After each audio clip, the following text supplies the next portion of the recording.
We play and call it work.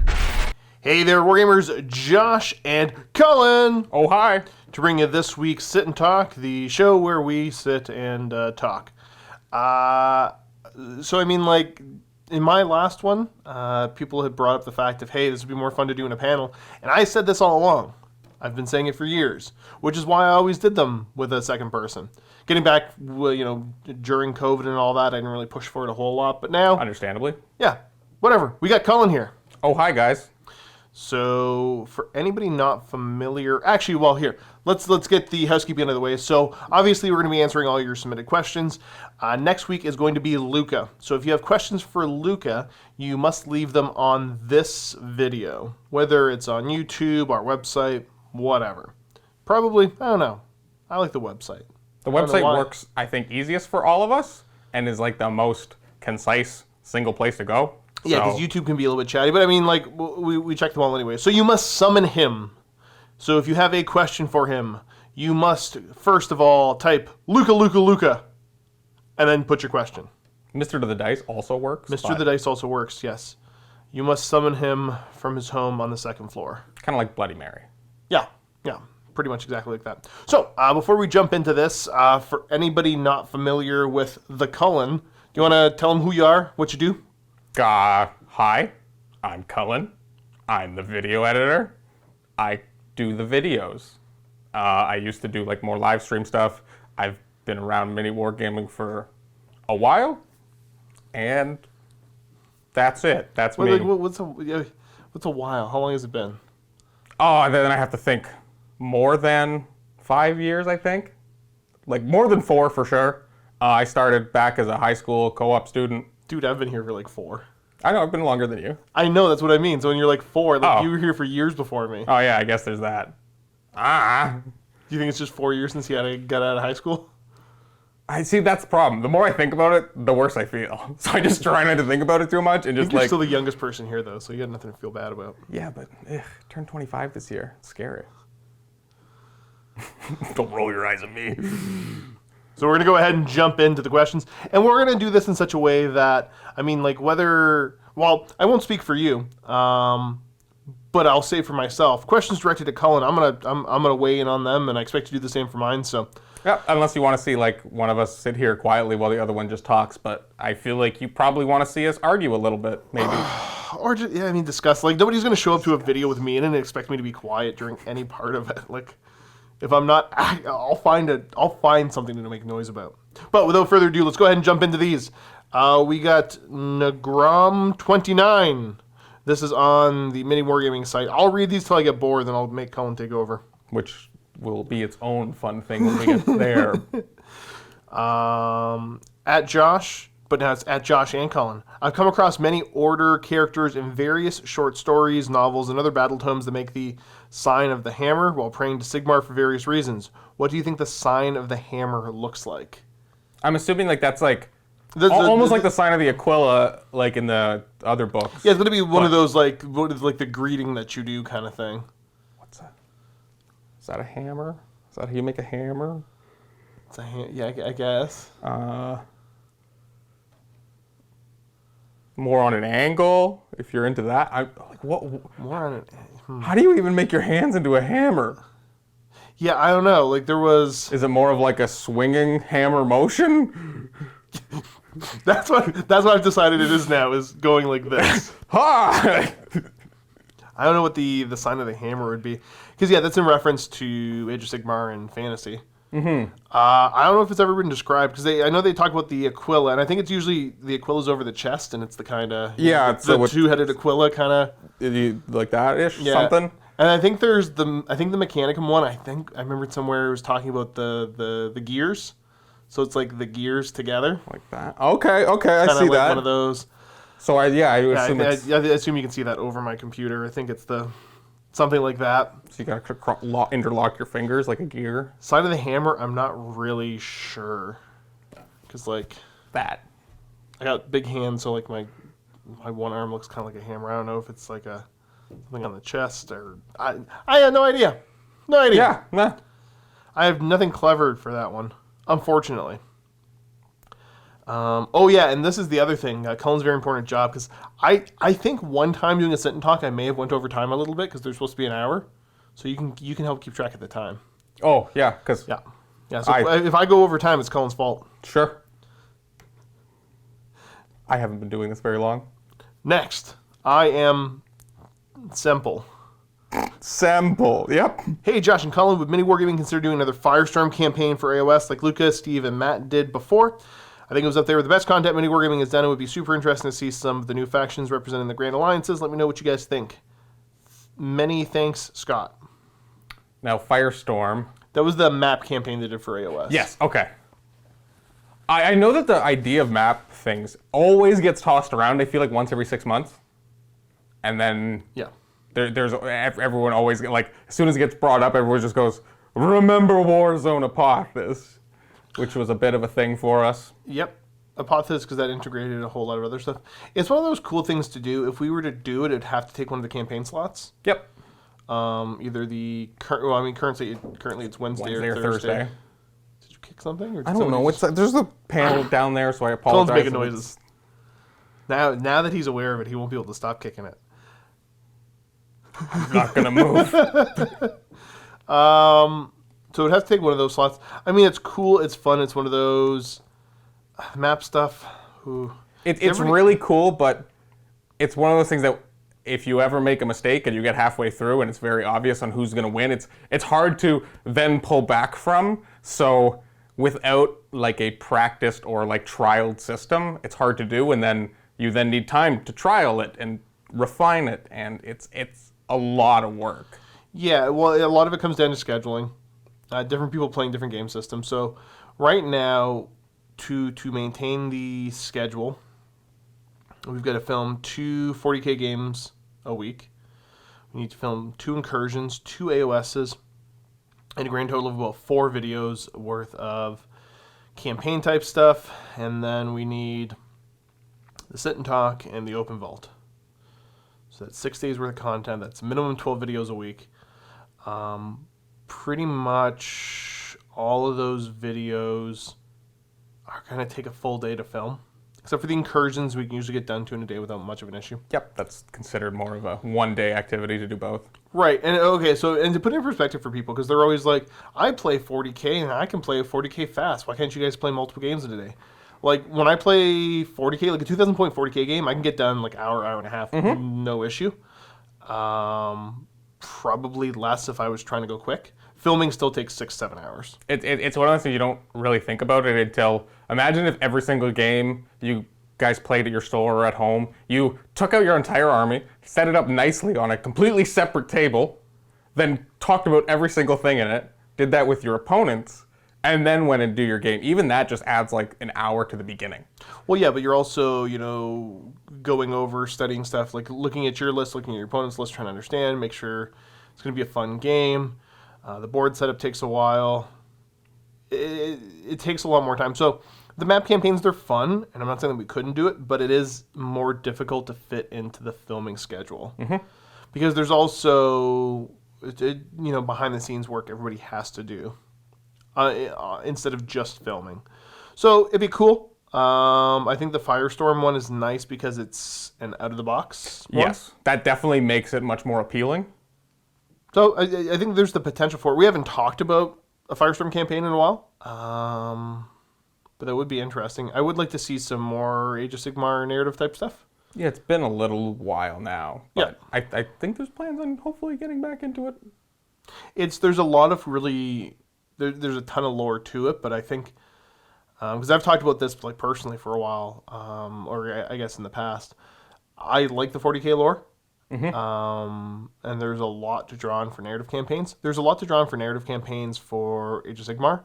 I'm just useless for it because I don't know anything about the realms, and I don't like high magic settings. It's not. I know people like to hate on me because I don't know the Age of Sigmar lore that well. I know a little bit, and they're like, "Oh, you just hate Age of Sigmar." No, I hate high magic, fantasy. I would agree with that too. I'm much more of the give me that grim dark fantasy. Yeah. I want to be depressed. So Sad boy. It's a maybe. It'd be cool, but I think there's other cool Age of Sigmar narrative kind of stuff we can do too. That's Not saying it won't happen, but at least it's not in the works right now. We're not currently working on one yet. All right, skipping down, we got Kurt is the word. At Cullen, how you feeling about no longer having some movie you film? When you were doing the Open Vault Weekly, you seemed to really enjoy it. Good job on the editing, too. Movies have good feel with the new mission, explanations, everything. Keep up the good work. So thank you, Curtis. I appreciate that. So how do I feel about no longer filming?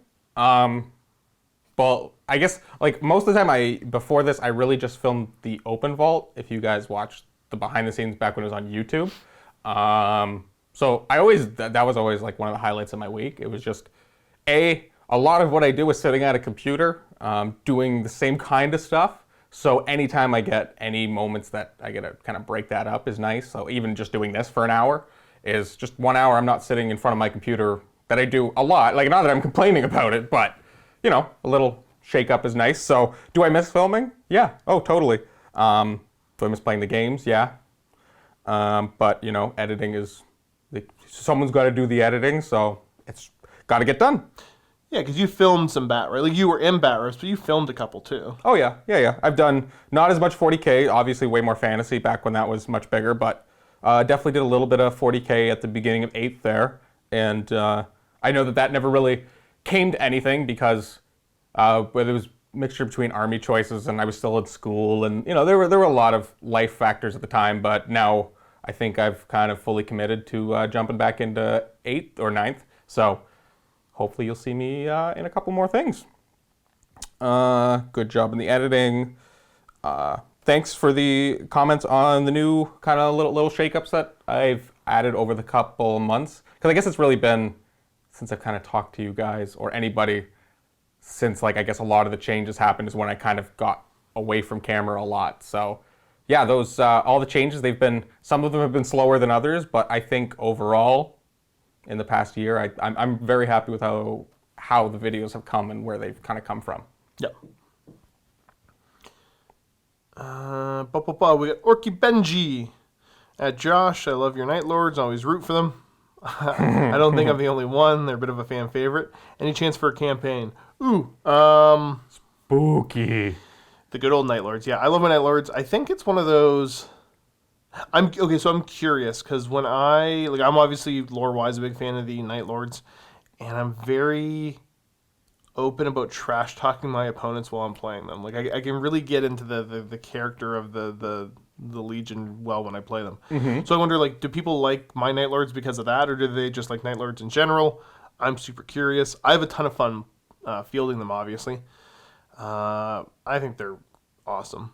I think that it also helps that I think their book series is decently well known. It's fairly well, yeah. That they have got a decent, because it's Dan Abnett who writes. No, it was ADV. Oh, yeah, right. It's Dembski Bowden. Yeah, who writes those. So with a big popular author like that is nice to kind of bring, I guess, more eyes to that, because those are some of the books that I definitely want to read once I kind of get through a bit more of the Horus Heresy stuff that I've kind of gotten into or listening to the audiobooks in the past 6 months or so. Yeah. So the Night Lords are cool, and doing a campaign, it's like, would Matthew want to do that? 'Cause that's a spooky campaign. Yeah. It's pretty dark. So the thing is, like, 40K, like, talking about Night Lords in a campaign, 40K is dark anyways. Mm-hmm. So, like, if you really wanted to do the campaign of them, in my opinion, it doesn't have to be entirely super gruesome, but there's got to be some pretty gruesome stuff going on. Right. Like, you've got to deal with some not PG kind of subject matter. Yeah, because if you don't ever touch on any of it, then it will definitely feel like it's missing something. Well, that's what I mean. Like, then you're just kind of playing any random Chaos Space Marines. Right. Like that's what really sets them apart. So that's honestly one where, like, we could probably do it. It'd have to be very careful. The thing is that, oh, geez. Because, I mean, like, Matt's campaigns typically are very story-driven, and Dave's are very mechanics-driven, if that makes sense. Yep. I see that. I think that if we were to do something really cool with the Night Lords, it would lean more towards Matthew and story stuff. But Matt's a pretty squeamish dude about any kind of gore or anything like that. Exactly. I think he said the other day that like Stranger Things is like his level of what is And scary. even that's still... Yeah, that's the line. It's he does not like anything. Because we were watching, this was way back, and I think we were talking about the idea of like chaos spawn and mutations, and like I think it was something that we were working... Oh, I think I was trying to pitch an idea to him for like a creature in one of the campaigns, for one of the missions, that kind of, was the shapeshifter kind of thing. Mm-hmm. And we watched a couple clips from, not even John Carpenter's The Thing, the newer Thing movie. Yeah. Which, I mean, like, it's gross, but the CG's kind of weak, and he could not stomach any. He's like, nope, couldn't even watch any bit of it. So... That's the thing where, like, because hypothetically, like, could I write a Night Lords campaign? Maybe, but then who would play in it?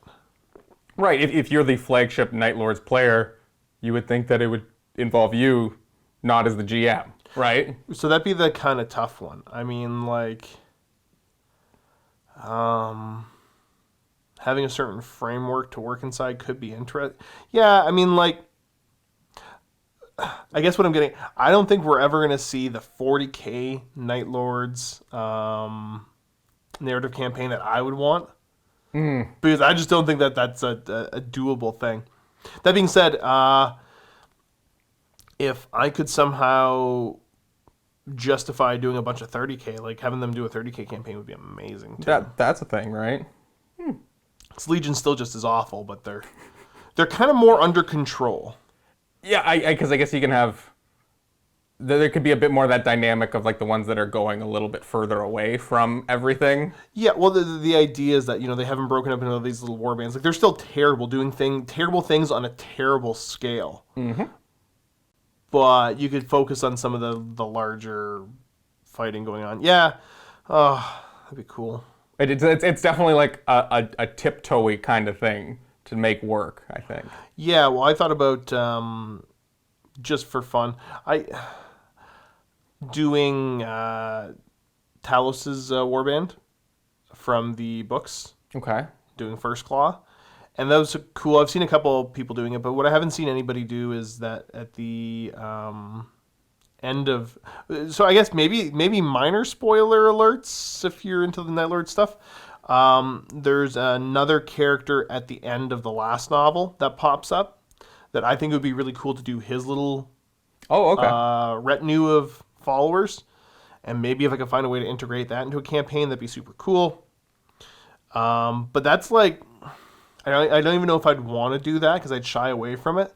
Because like the Aaron Dembski-Bowden stuff is so well written. Like I don't even want to kind of touch that. Right, it's almost like you leave that there, right? Yeah. Don't mess with it. It's too nice. Something inspired by that, but not taking like an actual like character with a name. Oh, you get me thinking about this too much now. I just want to play 30k again. I haven't played 30k in forever. It upsets me. It does. He talks about it a lot. I do.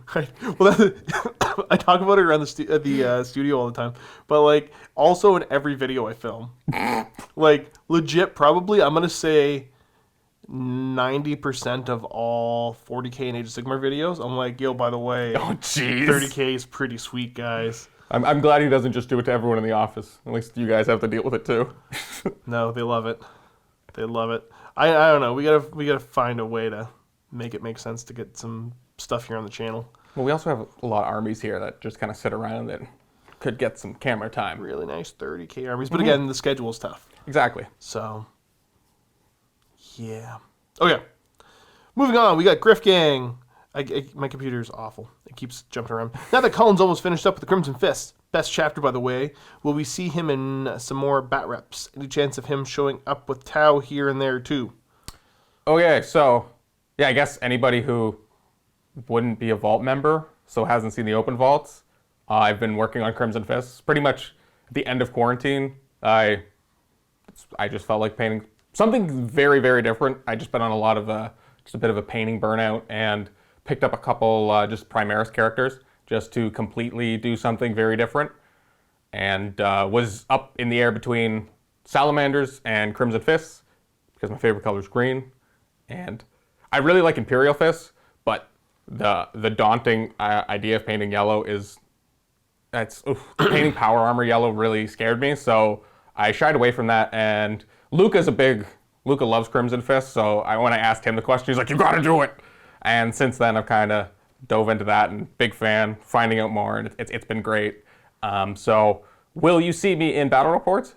Yes. Hopefully, if you're a Vault member, you can check out the Open Vault this week and see the army that I brought in. It's not my full 2,000 points that I've been kind of working towards for the past couple months, but it's like 1,600 points, 1,700 points maybe. About 10 Devastators and 5 Heavy Intercessors away from my 2K list. So you should see some incursions. To be honest, I need to get some practice games off camera before I get on camera. But that's gonna hang out with Luka or Josh or some people at the store. They're Space Marines. You just gotta put them on the table and win. I just want to do a couple before I have to do it on camera and get stressed. No. So yeah, you should see some of that soon. Any chance Tau? Probably. I honestly, that was one of the reasons I never got it done as well, is Tau were in a weird place in 8th edition. So I do really still like them. The collection I currently have is a little bit still old and janky. So I think if I was to do it, like start again, I would completely start again. So I got a lot of fists to paint. So you probably won't be seeing me play Tau for a little while. I think Matt may have low-key been interested in the Tau, because I know we're getting some models done by the guys. I think the FK guys took some of the Tau stuff that we wanted to get done. I think they're doing suits. Okay. I know he definitely mentioned that he wanted to dabble in them. And the issue with them here is the studio collection is very much a 6th and 7th edition army.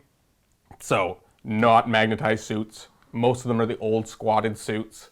I think we do have breachers now, but it's definitely could use some both TLC and new models. So if they need fixed up. Yeah. So if Matt wants to cover them, then hopefully you'll be seeing more of that then.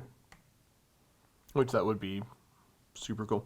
So okay, so you mentioned Salamanders and Crimson Fist. Now I'm curious, why those two? I like green. Okay, so like it could have been any green Marines, but you just noticed the fists.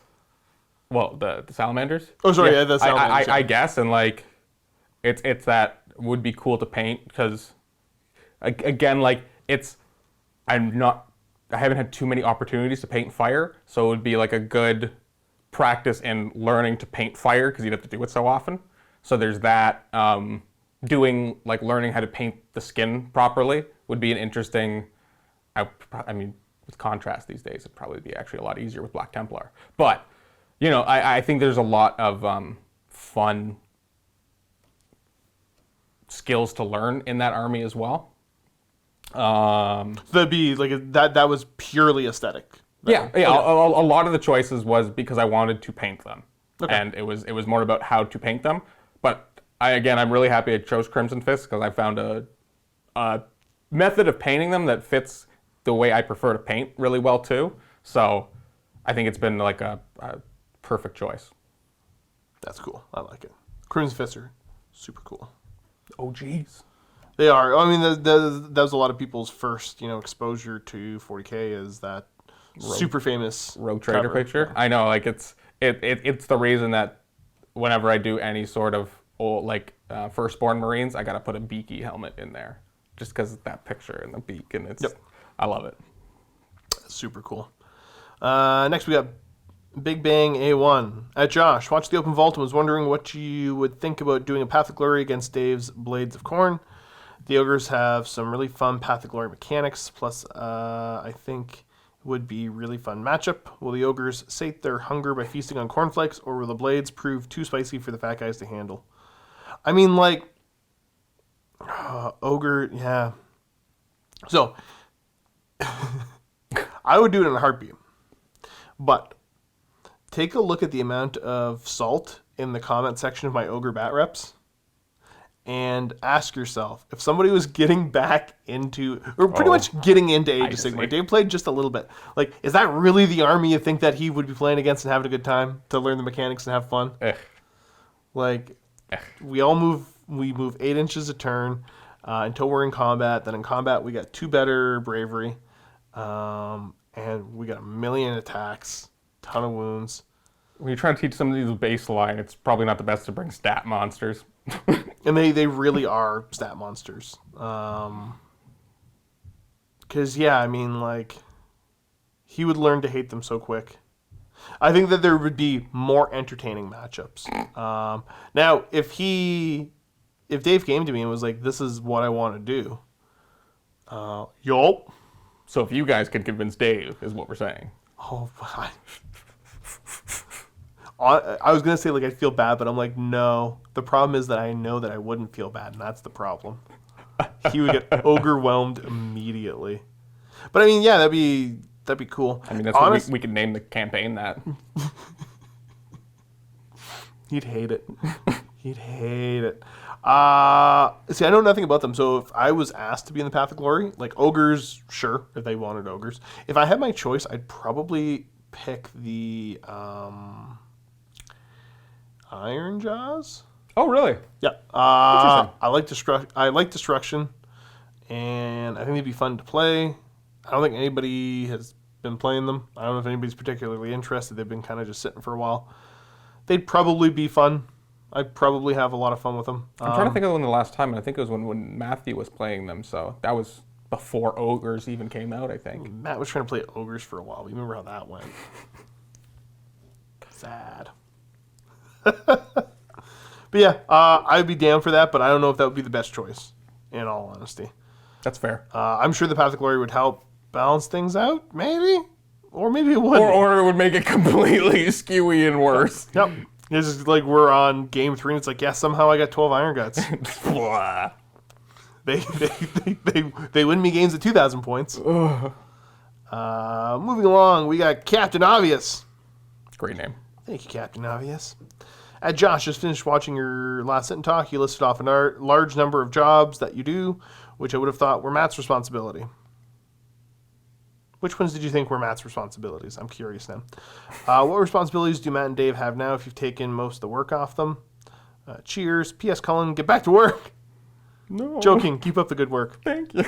Okay, yeah, so I talked about a number of different things that I do. So, like, the idea is that some of that stuff means that Matt and Dave are more free to film. I think that they are much more hands-on bosses than any other place that I've been. That Yep. a lot of the times at a job, a boss doesn't do the same work as like the line workers, but in this case they do. So a lot of those bossly responsibilities that a normal boss, I think, would take kind of fall to Josh. And I mean, between Matt and Dave, they separate some of those, but Yeah. So I mean, like, most of the day-to-day stuff, like when certain things pop up, like important company, big kind of stuff, obviously, you know, they jump into those, do the standard owner type responsibilities. Mine's kind of all the day-to-day stuff that kind of just is the grind. Like talking about scheduling, the building stuff, like the fire stuff and all that. Mm-hmm. Matt's been spending a lot of time. It gives them a lot more time to work on campaigns, which is where I think their skill set comes in the best. Exactly. Yeah. You know what? I'll go on record and say I think I'm better at scheduling and managing stuff than they are. Doesn't mean that they're bad at it. I'm just better at it. But they're good at doing a lot of the campaign stuff that I would be absolutely hopeless trying to do. So yeah, it allows them to focus on more of campaign stuff as well as filming regular content, continuing to be the faces of the company in certain ways. But then also Matt's been doing a lot of work on the website, on the back end of the website. Yeah, that's been a huge project. Whether or not you've noticed it, there's been huge changes to it that have been mega important to the company. And honestly, stuff that's kind of been building up over the years. So he's put a ton of effort into that. And then Dave's been working very hard on the social media side of things, which again, I'm useless on. I can say, like, in 100%, I could probably figure it out if I tried, but, like, I have never made a Facebook post in my life. I don't know how Facebook works. I don't know anything about it. Honestly, I don't think I posted in years, but Instagram, I don't know. You put pictures or something, right? yes. But as far as anything beyond that, I don't use any of the social media stuff. It's true, he doesn't. This isn't just Josh saying it so you can't find him. Yeah, I'm just not there, and it's one of those. It's not like, ha, I'm an old man. I don't know how this works. Like, I legitimately like Facebook. I don't know. Like, is MySpace still a thing? I remember people talking about MySpace. What a fun time to be alive that was. So yeah, so Dave's been doing all focus on social media stuff, as well as he's been working really hard, working with other companies for our Silver Vault members to get discount codes. So if you're not a Silver Vault member, go ahead. You can always go to the website and you can see where you would get discount codes to. I think the count of companies right now is up to 30. I kind of remember throwing out that number, so somewhere close. So, something like that. And basically the idea is if you're a Silver Vault member, you get discounts to all these different places. And it's a bunch of different gaming stuff, whether it be terrain, mats, widgets, tons of stuff in there.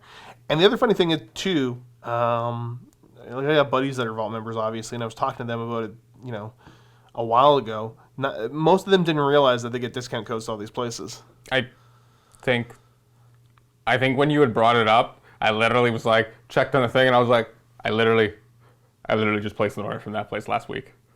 Crap. Yeah. So, like, the employees forget. So we're doing a big push to try to remind everybody and try to really sell that point. Because it's a good savings when you're buying things that are decently expensive. It's big. So it's I think the idea is that, Matt and Dave have been able to have the day-to-day work that doesn't need the owner there doing it, taken off their plate, and then they're able to focus on that stuff, which is, I think, absolutely vital to the company. Mm-hmm. Very much like letting them work on the project that they're passionate about, and everyone else kind of does what they need to do to fill in the gaps. Well, yeah, and just, like day-to-day management of staff. Like, Steve and I love to argue, and, the tradition of having a wrestling match every time we disagreed with, disagree with that. I think Matt's just got tired of having to wrestle Steve, and I will just jump in and wrestle him whenever I get a chance to. It's great. Yeah. Next, we got Smiling Kira. So this is this funny little thing I do, and I don't think I've ever said it out loud.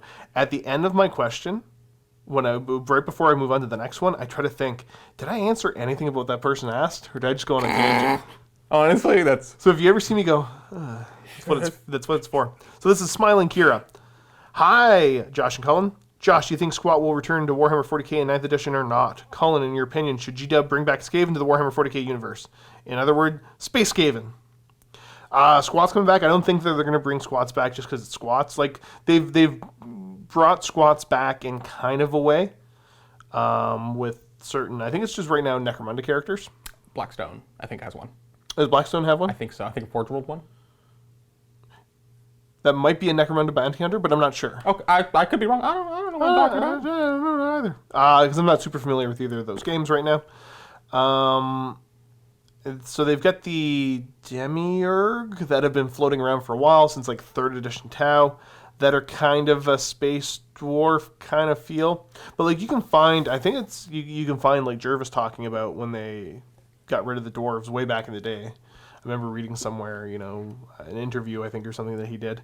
I don't think they're going to bring back Squats, the space dwarf kind of thing. It's one of those, if they did, I'd probably be super interested and see their take on it. If you wanted to do an army like that, there is War Games Atlantic. Mm-hmm. They've got their own, I can't remember what they call them, but they're basically sci-fi dwarves. Yep. And they look amazing. They look pretty cool. So I would have loved to see somebody do something with that. But yeah, do I think GW will do it? No. I don't think they ever will. It's just one of those, like, it's tough because they want to make, like, certain unique kind of feeling stuff. And they talked about Squats and the idea that they just didn't like how they handled them. They're like, we took dwarves and slapped them into space, and it was kind of And that's, like, the fact that in 40k, where in fantasy the difference between a dwarf, an elf, and a human were like that's a pretty big difference. But in 40k, where it's like a person and a whole other alien, that's such a bigger difference. So I find that like them existing in 40K. They are just a reflavored human. Well, yeah, because I think close enough. Yeah, because the old lore, they were more deeply integrated with the Imperium, obviously.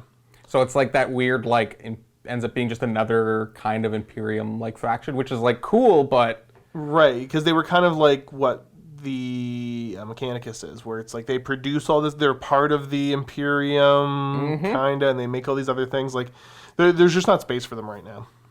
But yeah, but I guess like the argument for the Mechanicum is like they are very unique in what they are, and Yeah. from everything else and other, other properties and things like that. So. Now, what do you think? Space rats? Oh heck yeah! Give me those space rats. Like I mean, if that was an option, like 3,000%. Will they do it? I don't think they ever will. Like I just feel like, why would you do that when I think that there's a bunch of other like Xenos alien races that are like much easier to go to than trying to like, because it almost feels like you're either double dipping or like trying to reuse an idea you already have. Yep. When you could come up with a brand new idea that I think would be much more unique. But like, I mean, if they did it, yes. So I remember I showed you stuff a while ago, because the two that I can think of for space rats would be that Mantic has a line of sci-fi rats. The Veermen, I believe is what they're called. They're super cool. And then, do you remember, I think I showed you a company that did the 3D, the files. And it was very Gene obvious, Stealer cults? meant to be Gene Stealer cult rules, but using space rats. Like, to me, like, that's super cool. Like, I guess I get, like, I think it's super cool, but I also, like, there's part of me that almost, like, I like Gene Stealer cults and what they are, so, like, those kind of custom armies, I always feel torn about them, because I think they're really, really cool, but is it something that I want to put all that time and effort in and just be like, it's not lore appropriate? I don't know, like, to me that... Well, you get away with saying that. Cool. Like there are space rats that exist somewhere. Out there. It's a cult that gets a little bit, I don't know, feeds on a bunch of rats, so they got a lot of more rat mutations in them. I don't know. There's just a random alien race, one of the hundreds that aren't fully touched upon. Like that's one of those things that like I think a couple of those minis are like, when I have time to paint for fun. Getting some of those 3D printed and just painting some of those as individual characters for just to have, I think, is something I will do when I get the time. Honestly, I think the thing for me for 40K is like I'm open with like there's way too many armies. Like the game it feels so bloated. And adding entire new factions, I don't know how much I would love that. Even though, like, from, like, a model or lore perspective, really cool, but from a game perspective, like, if they just start throwing more armies on, like, it already feels like there's a lot of bloat and a lot of crossover. So, like, they'd have to have something that plays pretty uniquely from everybody else. And it wouldn't be one of those, this is just the budget version of this army, or the way better version of that army. Yeah, yeah, and it's... Yeah, like, that's exactly how I feel. Like, I feel like I haven't been in 40K for very long, or even Warhammer, but in the 5-6 years, whatever that number is, we never determined, like, I can count that Gene Stealer cults have come out as a full army, AdMech has come out as a full army, Sisters got a completely new plastic line, Primaris has come out, Death Guard has gotten their own book, Thousand Sons have got their own book now, like, these are all the things that like I kind of think of that when I remember looking on Games Workshop back 6 years ago, those weren't the armies that they had on there. So even though they've kind of existed, they're now like they're full-fledged things that I just feel like there's already so many things, and they've added a lot over the past little while. And like I love to chirp them, but the Eldar players, like they're still waiting for Aspect Warriors. Like, this is like and any of these armies that. Those would be cool to paint up, and then you're like, yeah, but I would never want to do it until like their basic troops get replaced or a lot of the model lines get replaced, because why would I collect these old things? The Guard. Yeah, that's another one. Like, I don't know, like teach their own, but like if you're buying the Cadian models are okay. I think they're good for what they are, but they're still pretty dated. But yeah, if you compare them to the new stuff, then it's you really see their age. Well, especially if you start to compare like the GW ones to some of the aftermarket ones, like that too, right? The fact that all these other companies are starting to catch up and getting competitive with that kind of stuff. So See, I don't think it's catch up. I think it's surpassed. Like, I think, you look at what you're able to do for creating a guard army, and even using like the Games Workshop regiments. Like, I'll talk Victoria miniatures.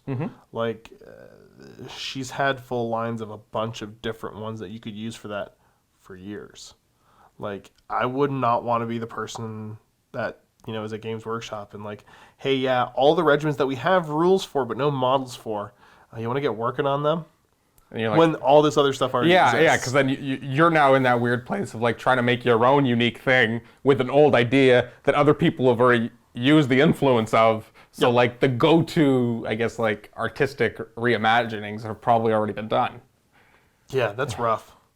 Ugh, I never thought of it like that. So that's part of where I'm like, you know what? Like, if they added another faction in without kind of shoring up some of this other stuff I'm talking about, I mean, like, it's not my company. I'm just some random Canadian dude ranting on the internet. I don't think my opinion actually is worth a whole lot, but I'd be pretty disappointed. Like, I'd be disappointed in them as a company and really start to question, like, hey,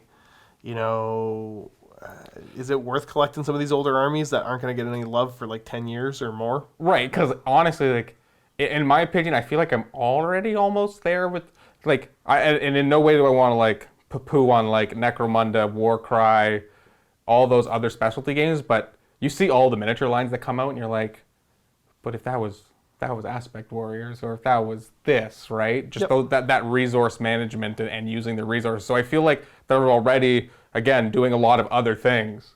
Yeah, they've got a lot on the go. So with Games Workshop being even the behemoth they are, no, not new armies. That would be madness. Let's keep updating those Xenos armies. Yeah. Next we got they got Primaris Lieutenants to make too.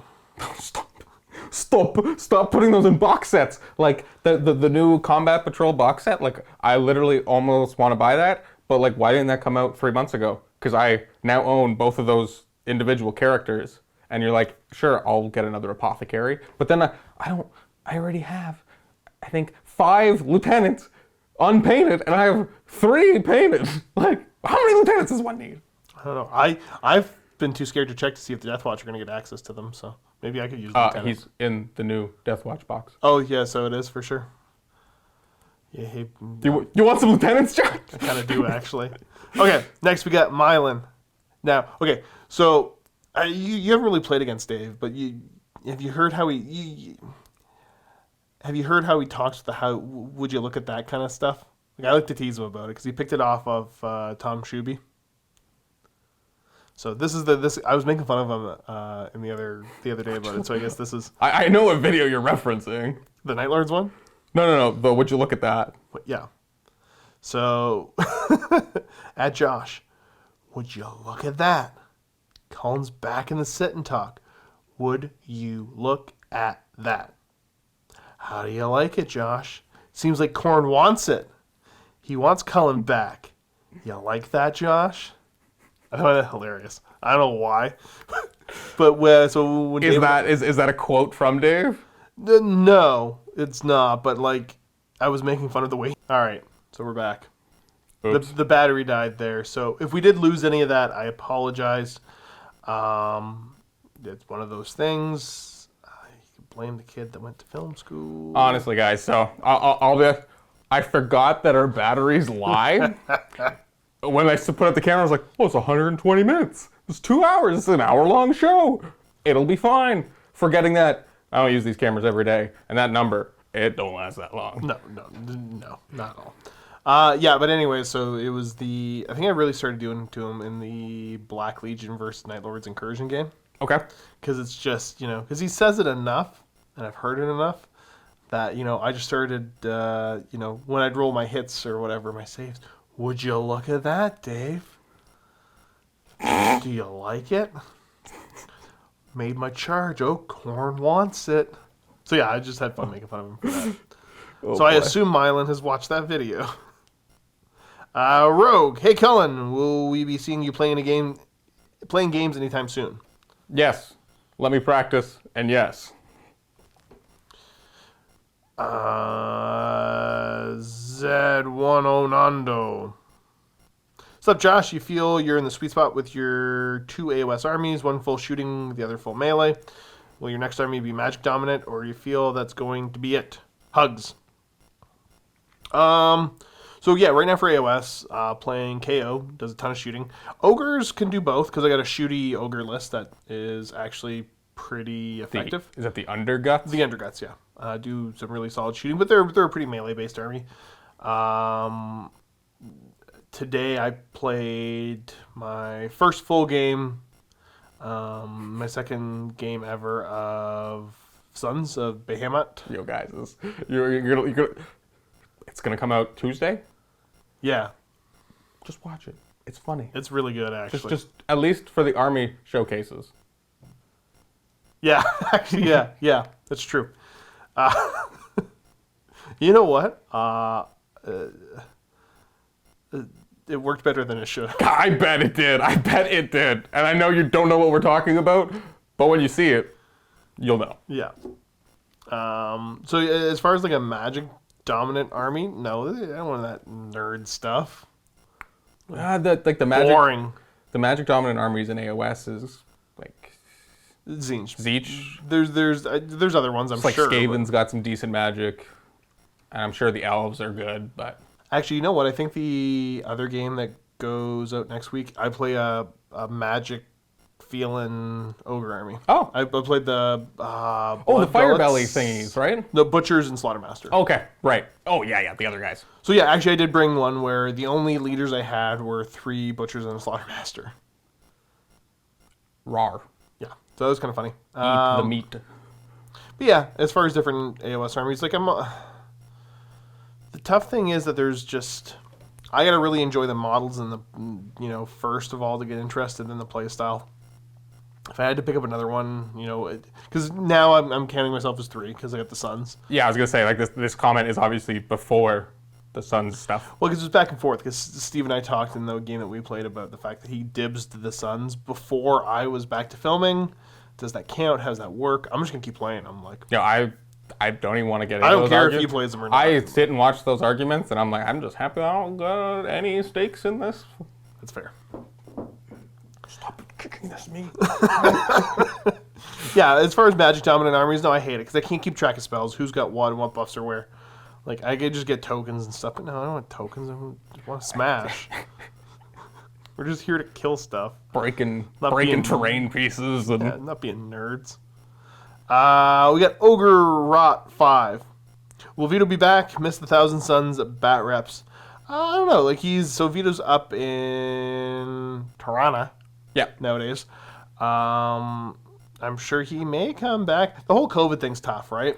It honestly really does make everything awkward, especially with like us being in a small town and people coming from bigger towns. Yeah, where exactly. We're okay where we're at, but The numbers aren't great, but like if you look at the Ontario numbers, there's certain places where it's kind of focused on. Yeah. And I don't know, Vito was always a sickly boy. You guys listened to him cough for like a year and a half, right? Yeah. But yeah, he might be back around. Like, the same like I was talking to Quirk the other day, but just grabbing a beer after work kind of thing, and we probably would have talked about playing some games, but that didn't materialize just because COVID's weird.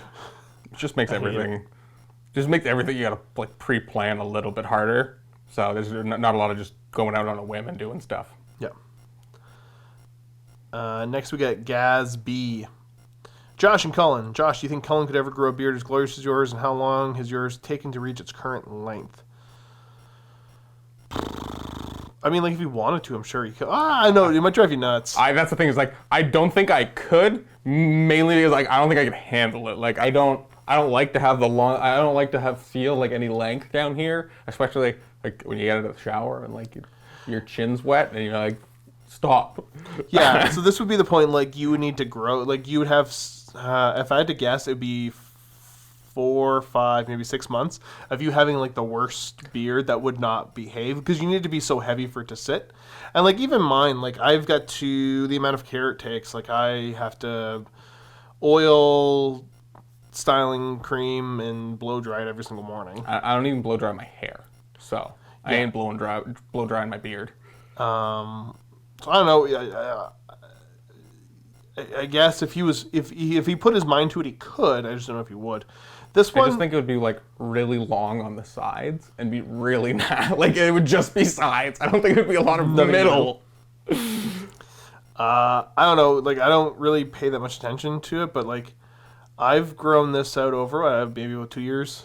That being said, like, it gets to pretty close to this length in its first year, and then just slows down a ton because that's where it's getting caught, and like any of the longer hairs start to. You start to actually have like the replacement part, right? Right. So that's the idea of like your beard hits a certain length, and then your lifestyle decides that it doesn't go any further. So if I really wanted to change things to make sure that the longer hairs aren't getting pulled out and all that, like I could probably grow it longer, but not right now. I thought about like just taking it in and then like doing the braids, or even just the one like little something at the bottom, like a bead at the bottom, to weigh it down a bit. But I'm just not that interested in it. But yeah, it's been a while. But it grows fast. Like if you watch the last set of videos from when I chopped it off, Did not take very long. it doesn't take long to grow back. Cullen, with the rest of the guys having themed dice, have you given any thought to what symbol you would use if you get your own themed dice? Yeah, we all know what it is. It's the misfire from old Warhammer dice. Like it's got to be that artillery die. It's that you do the little explosion and you put a C in it. Boom, that's my die, and I will just roll sixes. Well, okay, then, so that would be the question: is do you put that on the 1 or the 6? No, I put on. Why would I put on the 1? Do I want to lose every game? I mean, yeah, I guess, yeah, because you always roll that. I think it'd be funnier to put on the 1, but yeah. I'd cry. I'd cry. All I say is for any of you who are paying attention to the fantasy Kickstarter that Steve and I and Luka are trying to do that's been put on hiatus because of this whole nonsense. I was a part of it too, kind of.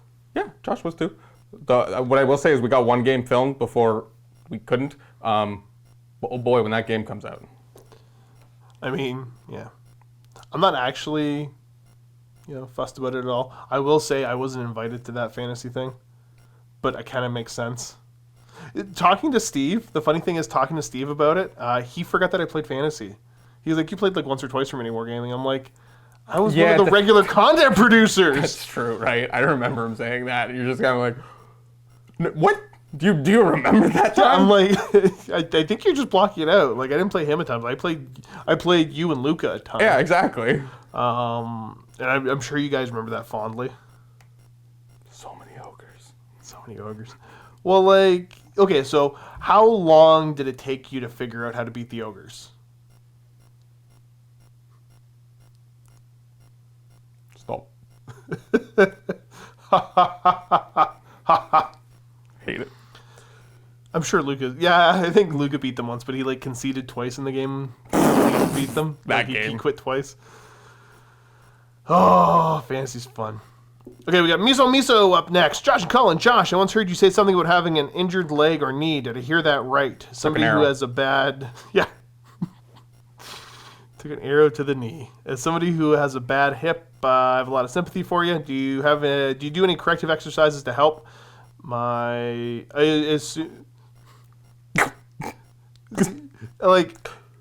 assume you're a physician is what you're going for there, but it kind of like I almost read it as psychic. That's what I'm thinking. That's not the right spelling. My psychic gave me a few exercises. That's an interesting guy psychic. And they help a bit, but it's too difficult to be consistent. Yeah. Okay, so I think it's part of like my origin story because I did a little bit of tabletop gaming starting when I was about 14, 15. But I got more heavily into it because the day after my 16th birthday, I snapped my leg in half playing football. Snapped. Yeah, so it was one of those like team sports I was never super interested in. Like I played them all as a kid, like baseball, hockey kind of stuff, soccer as a kid. The classic house league your parents put you in, right? That kind of stuff, yeah. And it was, so 16, so grade 11, beginning of grade 11, because I was a September baby. And my the football coach at the high school, because I was surprise, I was always a big kid, and I had done judo for years and years and years, so I was pretty good at tossing people around. So he had been encouraging me since grade 9, like, hey, come out, play football. And I had no interest. And so finally, grade 11, I decided to do it. And it was like 2 weeks after joining the team. It was the first, I didn't get to play a game. Like it was the first, That's the worst part. it was the first scrimmage against one of the other local high schools, but not like an actual game. And just kind of weird play. I was right side offensive tackle, and just I made my hit. Somebody on the other side didn't make their hit. People fell, blew through my leg, and so it was compound fractured tib fib. So completely broke, snapped it in half, bones popped out, and then I was in a cast for 7-8 months. So That's a bad one. didn't actually have anything, put into my leg, but definitely like I lost some length on that leg. So my back and my hips are all out of whack. My leg's constantly sore. Like I got a big gnarly scar on it that like it looks like I got bit by a shark. Yeah, it's bad looking. Yeah, well, like it doesn't look like it's clearly not the surgery scar. Well, it's partially the surgery scar. So what they did is the hole that my bones popped out, they opened that up bigger and did the surgery through there. So like I had like a toonie, large coin size hole in my leg for months and months because there was nothing to stitch back together, right? Yep. So what they did is they cut a window out of my cast, and they would just take the window out once a week, and a nurse would have to, clean it up and make sure it wasn't getting, really badly infected. Yeah. Ugh. So like I got a big dent in my leg too. It's like uber painful all the time. It's just a big lump of scar tissue. So yeah, I hear you, like hip injuries and all that. I will say like I healed up kind of, like I can still walk. I got a really weird kind of walk. Like it's not proper. It's not a proper stride because one leg's shorter than the other. But yeah, any soft tissue injuries are the ones that scare me more, like ACLs and that kind of stuff. Like, And I mean, like you were 16 at the time. I was 16. So like you are not. And obviously, things happen to people when they're young, but I mean, you recover so much better. Had that have happened 5-10 years down the line, whole different story, right? Entirely like different story, yeah. And so that's where I don't have any like metal in my leg. Like they never did any of that kind of stuff. Honestly, the worst part about it was I found out that I was deathly allergic to morphine. Like you literally almost died. Yeah, so that was kind of rocky. But the thing about that is that it got me into doing more wargaming, tabletop kind of stuff. Because I couldn't do anything else. Like couch locked. 100%, yeah. And Welland's, I mean, a city, so there's public transit, but not amazing. Yeah, no, but I had a full like top of my hip down to the tips of my toes cast for 4 of those months. Yeah. Like it was like a 25 pound cast because it was plaster with fiberglass on top. So like, I wasn't going anywhere, but my gaming buddies were the ones that were hanging out more than anything else. So even after I got the cast off, I'm like, hey, guess what? Football's not for me. Not interested in going back doing that again. It's like, yeah, the coach is like, hey, and you're like, get away from me. No, stay away. So yeah, that kind of led me into getting more and more into the tabletop stuff. So that's my, there's my tabletop background story that you didn't ask for, but you had to listen to anyways. You asked an auxiliary question that ended up there. Yeah, well, it's one of those like I just go through the full thing because otherwise I'm gonna get a half dozen only emails. spawns more, right? Right. So that should be most of it. But again, this is my chance to say because I try to say it in most of the videos. Like if you ever want to email me anything, josh@miniwargaming.com. I'm usually down to talk about whatever. Because why not? So Cullen, are you missing being in battle reports? Yes. I can't remember. Did you go to college and finish before working at MiniWarGaming and study video? So when I first started at MiniWarGaming, I was a co-op student, then got a job the summer before I moved away for school, and then worked every summer because I'd moved to Toronto, and then come back for the summer, just staying at my parents' house. So then I did that all 4 years, and now I'm back. So school's done. I'm here.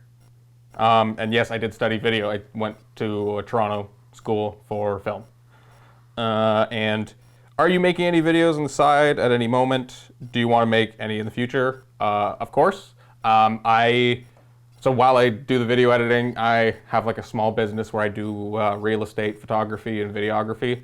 So that's just kind of like my side business of just brings in, pretty much can help me buy the models and that just a little bit of extra income, and again, just I get to use my camera and that kind of stuff. So whenever I can, like for example, I just shot my cousin's wedding a couple of months ago. So once the Crimson Fists are done, that's actually like the next project I have to work on is an editing project.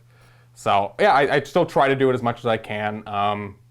But obviously with working here and editing almost all day, like I don't always like to do it on the weekends. But yeah, I always like filming things, and whenever there's definitely a couple projects I've always had in mind that when financial situations align themselves, maybe they'll get done. That's what I got. Cool. That was the 3 asked by Miso for me. Next we got Illic Nightspear. G'day from Australia. Josh, one of the armies that plays Drukhari and a lot of war gear, stratagems, detachment abilities, unit abilities, and so on that apply negative leadership modifiers and influence the morale phase for their opponents. However, in addition to the 9th edition morale phase changes, I find that most factions of the game have arbitrary abilities that provide bonuses to their leadership test or allow leadership test rerolls that make the morale phase strategy pretty ineffective. As a Night Lords player who's familiar with the morale phase strategy, how do you think this strategy can be used effectively, or do you think GW could change this strategy to be more effective? Yeah, so, okay. For me, it's not even like the other factions' abilities, it's the fundamental changes they made to the morale phase. In that before, it was when you did your check, that would also tell you how many guys ran. So there was a degree of control over it. I didn't love the mechanic, but you could tell that like the Night Lords rules were written with that in mind. Yep. Now, obviously with the new change where when you fail, only one guy flees, and then you roll ones. Like you roll a d6 for every model left in the unit. On a 1 they flee, or if it's under half strength on 1s and 2s. The whole morale phase strategy doesn't work anymore. Like it didn't work before, to be perfectly honest. Like it was kind of cool. It didn't work for the rules it was written for, let alone the rules it wasn't written for. And that being said, like I know some people are typing, like you could kind of skew into it, and it was kind of one trick pony. But with the same amount of effort, you could have a more reliable way just to kill stuff instead of relying on the whole morale phase thing. It was cool when it happened, whatever. But people that played it a lot know what I mean. Like, and I think it's one of those mechanics that like, if morale is too much of a factor, I think it's too good or too important. I think it's that weird thing in the game because nobody likes having all their guys run away. That doesn't feel great in the game, so you don't want to have it happen too often. But then the armies where it's flavorful, you still want it to happen without making your opponent feel bad. And it's that weird, again, kind of tiptoeing around that without making anybody upset. Right. So I think if they went more of the way of, making it more effective to make people run away is fine. It could be one of those, they get -1 to the die result of every unit that has to take tests near Night Lord or something like that. You know what I mean? Like the combat attrition test, I think that's what it's called. Do something like that. You look at the mechanic of, I think this stratagem is called Prey on the Weak, where if you have a higher leadership value than the target you're fighting, you get +1 to hit. Okay. These kind of things are the right way to use cool. that morale mechanic. Something like, like if you're a higher leadership, that they're harder to hit you because they're afraid of you or something like that. Yeah, exactly. Right? They got to take a morale test at a penalty, and if they fail, -1 to hit. Like, yeah. There's a number of different, more interesting things they can do with it. So I eagerly await to see what they will do with that. Yeah, that I think gets around a lot of the other problems that I was saying with just guys running away. Yeah, exactly. It's got to be a multi-tier thing, because if you just make it guys run away, then every other book you write, any mechanic you have to make it harder for guys to run away, affect that one army. Yeah. They got to do it the other way. The Night Lords have to influence the core rules in interesting ways. That makes sense. Yeah. So that's what they've got to do. That'd be super cool if they did. We got Mortos Dursol. Josh, thank you for introducing me to the KO, the Carried Around Overlords. I'm just getting into Sigmar, and I enjoy playing a shooting army that actually does well in the shooting phase. Ballistic skill 4 up on my Tau drives me insane. I know there have been some concerns about the spell and the bottle artifact, but I enjoy seeing it. Are you planning on keeping it in your lists? Okay, so like the Zelfin list that I like to play, there's... Okay, so first of all, Trevor at Ink and Bristle is working on 10 more Thunderers, so I'm finally getting my Thunderers just for the regular rifles, which will kind of be able to change up how I play and let me use proper models and not feel so bad about it. Yeah, I'm not going to shy away. I don't think Spell and Bottle is super overpowered. I think the Zilfin list makes very good use of it. But then again, you're paying for a endless spell that you can use once. If you use your once per game ability to move in the hero phase, like that's what makes it really good. It's pretty one trick pony, and I don't think it's that like it's good, but it's not that good. And that being said, I mean it's still pretty good, but it's not one of those like they gotta get rid of it. I gotta stop using it.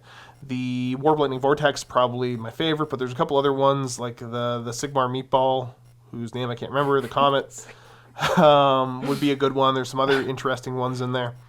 So I don't think I'll bring it in every list, but like as far as like the list is like the way I try to do it is if somebody comes forward, they're like, "Hey, look, I got this list. This list has been doing well. Throw something that's good at it." Like that Zilfin list will be probably the one I bring. Almost like a go-to strong. Yeah, like go-to strong list. Let's rumble. Yep. So that's where like the Zilfin list you'll probably only see from now on when one of the guys I'm playing against goes, "Hey, I think I got a way to beat that Zilfin list." Which is actually the last game that Matt and I played. That's what we did. Is that Okay. You know, I had said, "Hey, I want to try the Zilfin list again." It's pretty close to where I want it to be, even though I played it like once or twice before. Because we don't get a whole lot of time to play off camera, obviously, and practice. But I'm like, I think I got this tweaked almost exactly where I want it to be, and I'm like, bring a really tough list. So I explained what my list does. Matt understood. He brought a list that somehow I hard countered. Oof. I'm like, build a list that will, beat this. Or give it a really good fight. Like, bring a really competitive list. And it was very early into the game he figured out, oh, now I better understand why this isn't going to work. And I don't have enough experience with AOS to really be able to look at. Yeah. I don't know how his stuff works. But, yeah, so that'll stay in the list. I think there's other lists where I'd probably still bring it, but, like, honestly, I think the idea of bringing a allied order wizard and bringing one of the endless spells that he'd be able to cast later on would be the way to go for that. Okay. Yeah, spell in a bottle, pretty cool, but not that great. I'm glad you're enjoying the KO. I think they're super cool faction. They are probably my favorite faction. They are my favorite faction in Age of Sigmar. Like if I had to be like looking at them overall, like I love the ogres, but it's because they're ogres. I like the KO more. I think they're cooler. I like boats. Boats. We got Donnie777. Cullen, will you be playing some Tau battles anytime in the near future? Would love to see some more Xenos versus Imperial bat reps. You do some awesome work in the background. Thanks. Thank you very much, sir. Again, probably not any Tau anytime soon, but it's not like I've abandoned that army, and once the Crimson Fists are done, I do plan on going back to finish them. Probably Farside Enclave. Ooh, that's cool. Donnie777. Hey Josh, loving the coverage of other Imperial forces. Would it be possible to see more soup lists? I know they eat command points, but it would be nice to see a lot more of the other armies. Also, when will the Death Watch be coming off the shelf? Okay. So the way that I usually handle the armies I play is I've got the stuff I like to collect, but then like I'll talk to whoever's playing, and it's one of two things. Either I'll come in one day, or you talk about it the day before and say, hey, look, I got an idea for a list. This is what I kind of want to bring something to play against that. You know? Or the other way, like the other guy's doing the same sort of thing. So the soup lists are one of those. They're pretty awful. So usually, because they eat up command points like crazy. Yeah. And like I've only got so much I can effectively soup with right now. So the idea is that when somebody comes forward and brings like a kind of like, hey, I got this weird list I want to try. Like I don't know if it's good or not. Then I'll build soup lists for that. I very rarely will go like, I got a soup list I really want to play. Somebody make something to play against my soup list. Okay. So that's when you'll see the soup list show up. I played one against Luka not that long ago. Yesterday? Yeah. I was like, that one? The one that's in the Actually, side table? it's pretty much over there. Scion and Knights. Because I'm really waiting for that Forgeable book to show up. And actually, same with the second part of the Death Watch. Death Watch, I've played once in 9th edition, and I'm going to throw him under the bus, because I find it a little bit funny. Matt deleted that one by mistake. Mistake? No, it was for sure a mistake. He was so bummed about it, and it was Death Watch versus Ned's in early 9th edition. It's probably like maybe the third ninth edition game I played. It was. Maybe second. Yeah. So, the Death Watch, it's when the book's out. Because I basically said, like, I didn't want to touch them until the book came up. No idea when the book was coming up. Obviously, when we're filming now, the book's almost here. So, I'll be happy to be playing them. But it's also one of those, like, I've done a very poor job of managing my personal finances, to be perfectly honest. So that's where it's like, I hope I don't have to spend a lot of money to get my Death Watch to a point that, you know, they are going to make sense and be decent. I hope not. But we'll see. I'm still going to play them, but they might be one of those ones that, you know, you see them. I honestly think you're going to see them in Incursion a bunch. Okay. Like full 2,000 points Death Watch. 1,000 points Death Watch, yeah. I see. That sounds cool.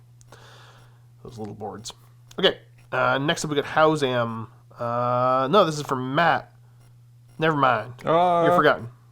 No, I think is this for us? Because Matt said something about it. So he's referencing selling Matt's. some of your old inventory. If you go to sell, okay, so basically talking about selling old inventory stuff. Okay, so the main thing for this is, I'm of the mindset, and I'm not the one in charge when it comes to this stuff. We got a lot of stuff we don't use. Get rid of it. It's taking up space. We have a lot, and it's been years of collecting things, and you know, there's been so many different philosophies when collecting armies over the years between just buy it, buying it, getting painted up by individuals, buying it, getting painted up by a bunch of different painters. So there's been so many different things in some of those collections, because these are 10-year-old collections, 8-year-old collections, however. It's such a mix. Well, that's where like I'm the one where like I only use my own stuff really. Like I use the Studio AdMech because I wasn't gonna buy the AdMech because the Studio AdMech's good enough for me to use. Yep. And then the same with the Studio KO. But it's a big mess. If it was up to me, I'd honestly probably sell at least 50% of the stuff we have here. Get rid of it. Get it to somebody that can fix it up and use it and have fun with it. Whatever. Get it out of my hair. Mm-hmm. But that's not gonna happen yet. Maybe we'll know. Who knows? Maybe we'll see. Yeah, all that old War Machine Horde stuff, we're not going to cover that anytime soon. Yeah, we got a back room that's full of a lot of old stuff. Yep. Oh. So it's a scary back room of like, I think a lot of people would be, I don't even know, like excited to see like just this mountain of stuff, but it's terrifying. Yeah. Next up, we got Mylan again. At Josh, I've got to say I'm immensely grateful to you for everything you've done for Horus Heresy and the Night Lords in particular over the last few years. Well, thank you. That's very kind. I love that game system. I used to be very negative on the Night Lords. I believe Night Lords were cowards, criminals, and overall just a legion of losers. Even more so than the Black Legion. Oof. No, they're the worst of the worst. Oof. I don't get... Like, I joke about it, but like, how can anybody cheer for the Black Legion? Like, they are... I don't know, Abaddon's pretty cool. But like, I only say that knowing only 30k Abaddon. Oh, 30k Abaddon, pretty cool. I don't know anything about 40k Abaddon. 30k Abaddon, cool dude. So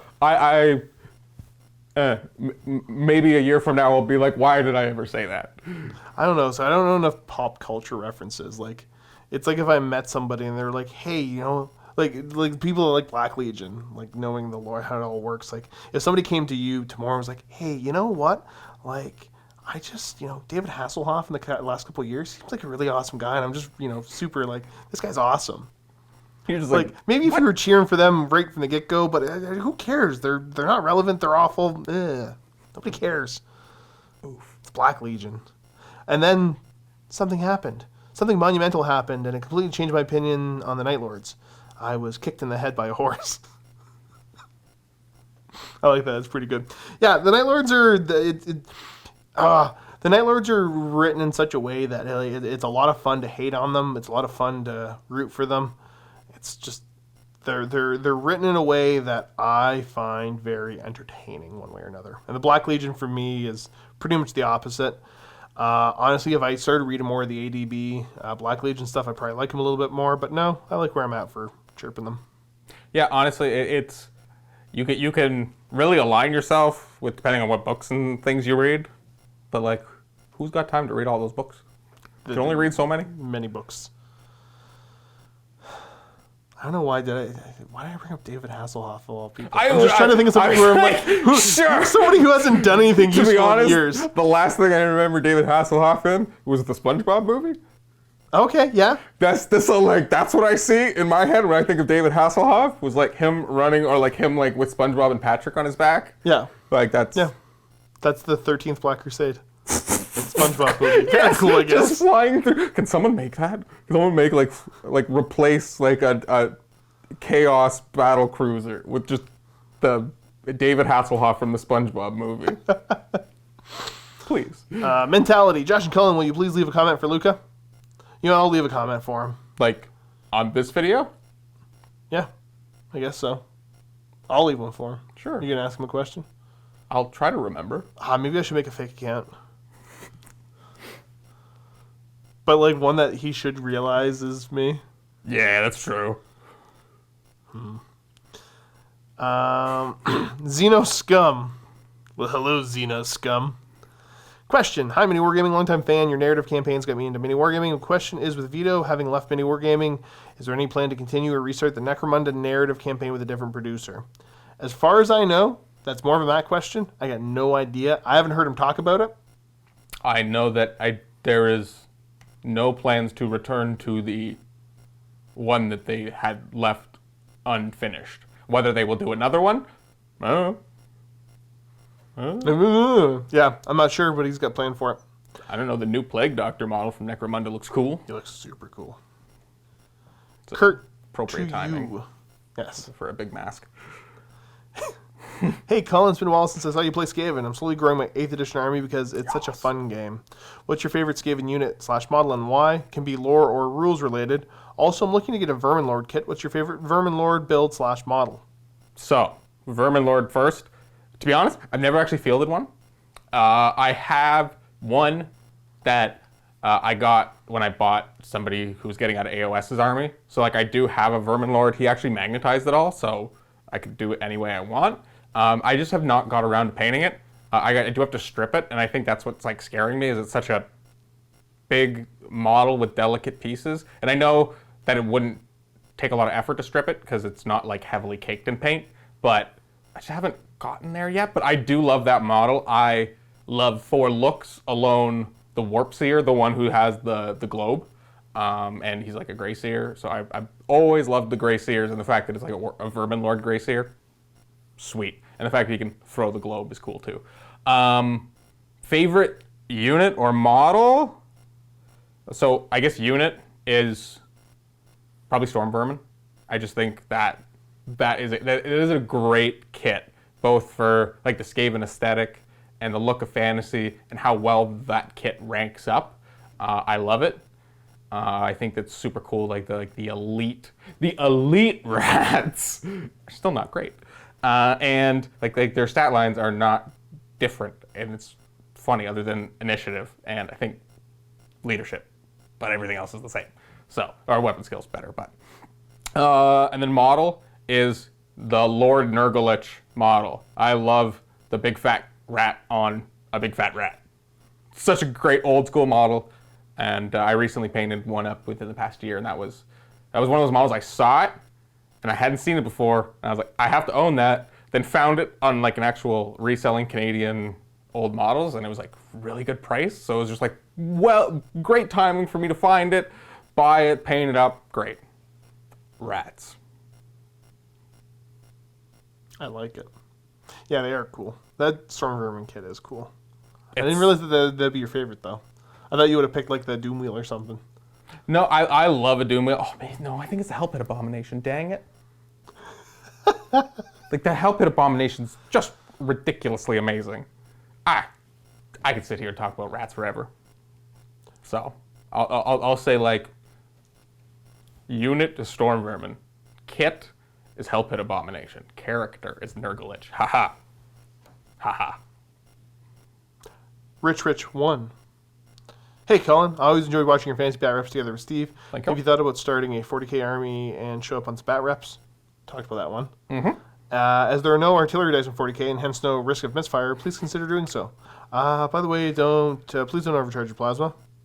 I see all the ones coming to compensate for the misfire. Yeah, I didn't even read the end of your comment there. I'm like, well, technically plasma, but I have zero, I guess, want to do that right now. I have some Hellblasters from, was it Dark Imperium? Like the starter set Yeah, ones? is that what it's called? Dark Imperium? I think it was, yeah. Yeah. Whatever that one was. Yeah, I have some, but no interest in doing plasma. But yes, 40k army, Crimson Fists, in the open vault should be. Watch it if you're a vault member. You'll see it soon. I'm super happy with how it's being painted, so it just takes a long time. Next up, we got Baron Von Bobo. Cullen, what's been your favorite video to edit / produce? What has been your least favorite video to edit / produce? So for that one, honestly, I had a lot of fun doing the new 2nd edition retro campaign, and it was just the fact that it had an aesthetic that went with it, with that like old school VHS vibe. It doesn't even seem like that much, but just even getting to use different transitions, just thinking about things in a slightly different way. That was a lot of fun, and that was getting to kind of just use some of the creative juices. I don't always have like a lot of avenues to use it, so when a project like that was a lot of fun. I'm very happy with that. Least favorite video. Okay, we'll be honest here, guys. I think I know what it is. I want to see if I'm right, though. It's the Iron Brush. Oh, right. That was both so much fun and simultaneously the worst, because it was the most footage ever. And the editing it down and trying to get it all cohesive and trying to... I kind of thought you were going to say Necron Codex review. That's funny. That one you were like under such a time crunch. Like that one was just like, oh, I have like an hour to edit these 2 videos. Oh wait, one of them's 2 hours long. Why did you do this to me? Yeah, and then you got the longer one, which was like 4. That was ridiculous. That was so funny. That was so funny. Yeah. So also, my wife has started a new YouTube channel. My question: what are some of your favorite production software / suites? Okay, so that's I can help with this one. So here at MiniWarGaming, we use Adobe.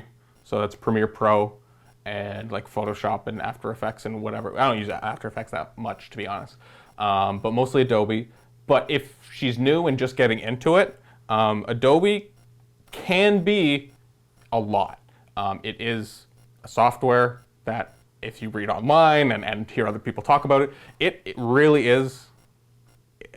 You almost partly have to be a software engineer to like operate it properly, because when you have issues with it, the technical problems are headache inducing. So from a personal standpoint, like Adobe Premiere is the professional level. You don't always need to be, but it really helps if you have a tech IT kind of mindset, because eventually something's going to come up and you'll need to know how to fix it. And whether it's just Googling or calling tech support. So it's a hassle. I love it. It's been a great product. I've used it for literally 10 years. Like I've been using it since I was 15. Now obviously it's many editions ago, but so that's great if you really want to dive in that way.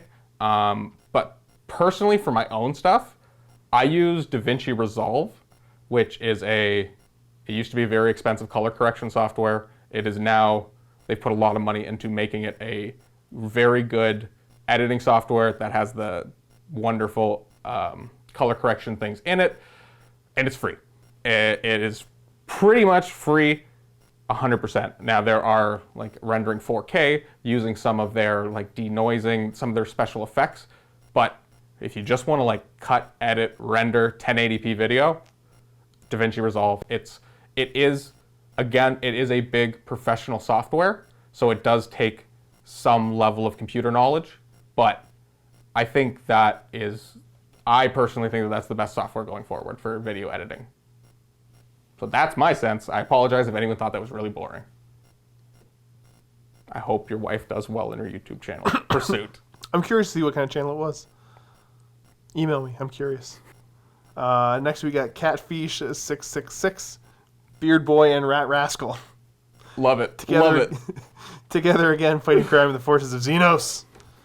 Couple of questions. Cullen, I'm looking to get into Skaven, more specifically Pestilence. Where's a good place to start?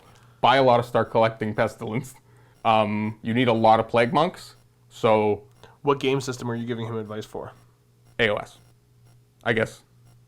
Okay. Oh, did he say AOS? I don't think he specified, so that's why I'm curious. That's a fair point. I assumed you meant AOS, in which case, lots of Plague Monks. If you're doing fantasy, you don't need as many, like a brick of 50 is fine. You might want a couple smaller units, but you're still going to have to focus. You still need to fill out your core in your clan rats and your other stuff. So don't. In fantasy, it's a lot harder to skew perfectly into that unless you get, I believe it's Throt the Unclean, and then you can bring Plague Monks as core. So if you really want to go that way, then I would look into finding a Throt model so you can run him and bring your Plague Monks as core if you're playing fantasy. I think that's the advice? Yeah. To Plague Monks. Josh, I love when you make Matt transform into Salty Boy. Thank you for that. It really makes me laugh. Okay, so like, any kind of joking aside, like, does he only get that salty with me? Like, do I really bring out the most saltiness in him? No. It's funny because what I'll say is I know when I'm editing a Matthew battle report, because when I'm dragging stuff into the timeline, there's like big long clips where it's yeah, you see that it's a very long clip, and you can there's the two audio streams, right? Yeah, and usually I can see the one person say nothing and just Matthew. It's there's some salt there. I think I can't remember which one it was. I want to say it was Imperial Knights versus Tau. And like, because I got him right like turn 1. I was like, it was weird to see that. Like, normally I don't see that pattern until later in the game. Yeah, it was early. Pandemic aside, what are some of your hobbies? Honestly, I need more hobbies right now because I don't make use of the ones that I enjoy. So, like, I'm a firearms kind of gun nut sort of guy, but mostly because of the whole pandemic shutdown. Like, I don't have a firearms club membership anymore, so I don't really go shooting anymore. The clubs around here, I mean, they're great, but they're also because it's mostly handgun clubs around here, and I own a couple of handguns, but like I want to get out and shoot my rifles. And then also, not to get into it too much, but the government has decided that this hobby is not super conducive to be able to do certain things. So I'm kind of waiting because some of my stuff right now I'm not allowed to go use, and I'm in a holding pattern to see. In that weird transitional period. Well, yeah, but they it's not even the transition because they said they don't know what they're going to do with it. So it's they don't even know. So yeah, basically I've got stuff that's on a list that they're thinking of essentially banning.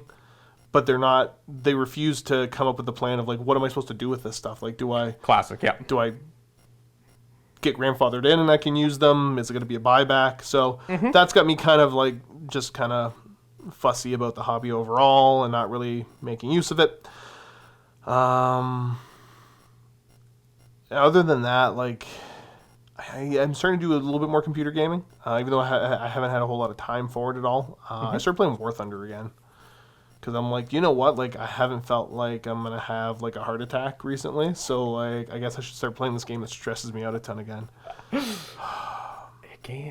want to come play War Thunder with me one time? No, I don't like honestly, like, games. It's well, it won't be stressful for you. Trust me. Like, low tier, super fun. I see. Yeah. So you need me so I can bring down your rank? No, not even that. Because I don't think it actually... Wow. They don't keep track of the stats that way. No, it's just fun to go play with other people. Like, once you get into like the higher tier stuff, that's when it becomes less fun. What about you? What are your outside of work hobbies? Painting?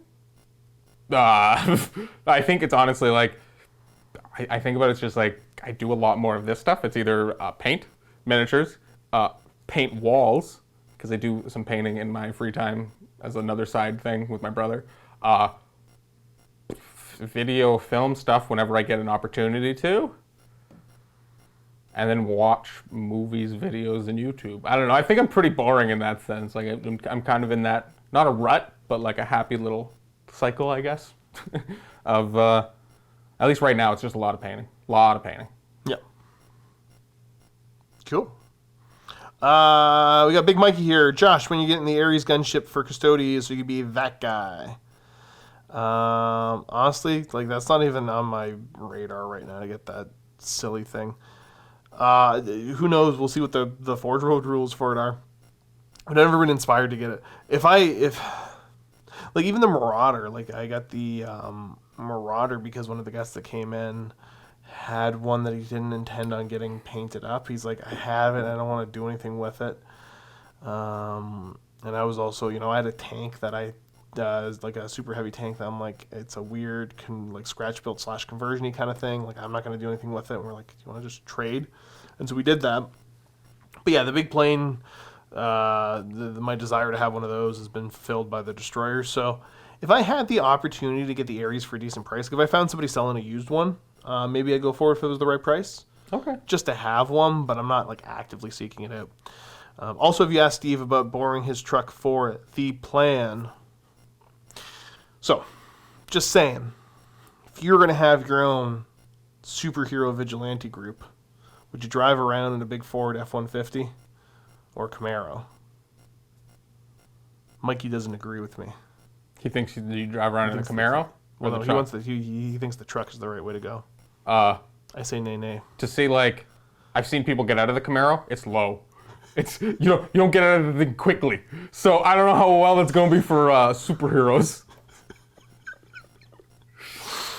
Cullen, have you seen the sloth onesie thing that was posted to the MiniWarGaming Facebook page about 2 weeks ago? No. If not, should go look at it and purchase it, just saying. I did not know that there was a giant sloth onesie thing posted to. I will check that out, sir.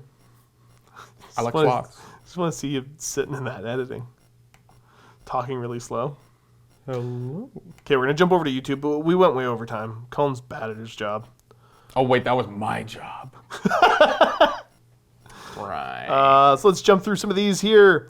Trying to avoid the ones that were from Matt. Because like I said, YouTube's a little bit more chatty. We got Jake Dog. Cullen.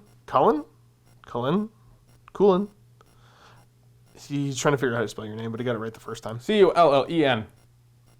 What kind of puppy do you have or want? So I don't have puppy. I'm more of a cat person personally, but I love dogs too. If I had to have anything, bull terrier.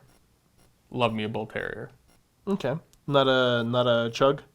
No, my sister's got 2 chugs, Chihuahua pugs. They're interesting. We got Chase Liebenguth. That's not it, but whatever. It's what I'm going to call you. It's the best I can do. The old Warhammer Fantasy world had a number of different human nations beyond the Empire, such as Astalia, Araby, and even more. Which of these would you like to see incorporated into future releases for Cities of Sigmar, or even as a separate faction? Any thoughts on that one?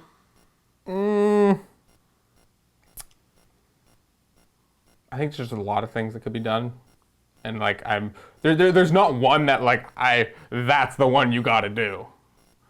I think any of them would be cool, personally. Yeah, I think with a lot of it, like for AOS, like the Cities of Sigmar, it's like a holdover of a lot of old pre-existing models. So like, if you're gonna do humans, like why do you gotta do humans that? Because like all these different nations for fantasy were based upon some real world stuff for the most part, right? Mm-hmm. So like, if for AOS, I would, and seeing any of those models for like fantasy, super excited for that. That'd be cool. Right.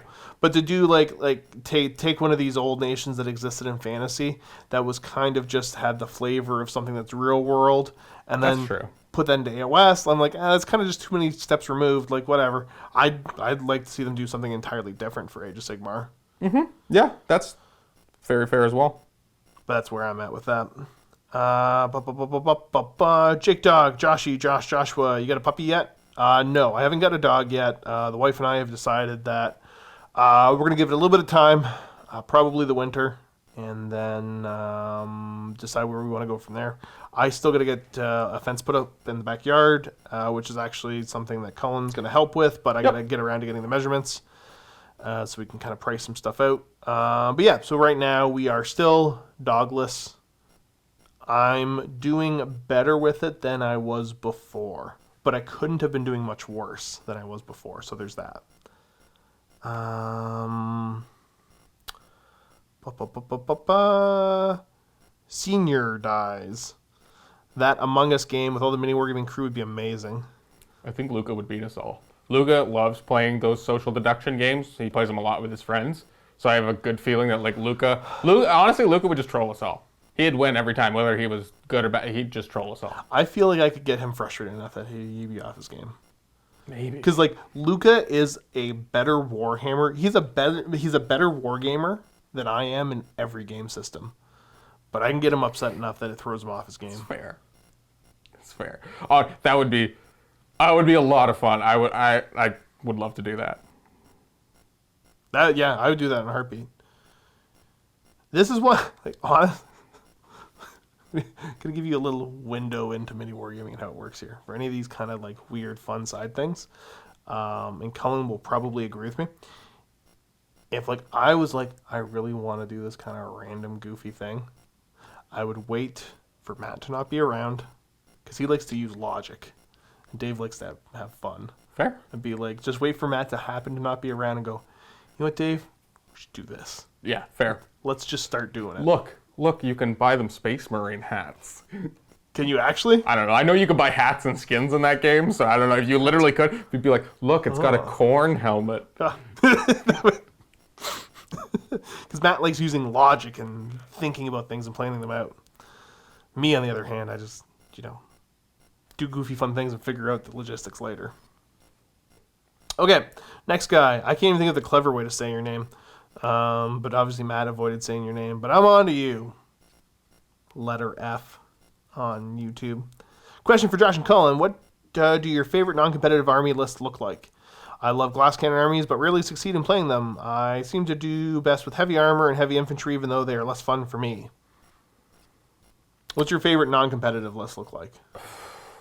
I've always been, just in terms of gaming, I like the, what I guess some of you would know more is like the Luka kind of play style, which is like that grindier style of play. The tough, not uber killy, but I'm just going to sit there and be resilient and consistent for as long as possible. That's, I guess, my style of how I always like kind of gaming. Or just the most shots fast as possible. One or the other. Yeah, because rarely do I ever build lists where it's like I'm trying to compete. Like I try to build lists in a style that I like and then figure out how to be competitive with them. So like my lists are always like anything, like if I can find a way to have a lot of heavy shock cavalry kind of thing. Yep. That's me. 100%.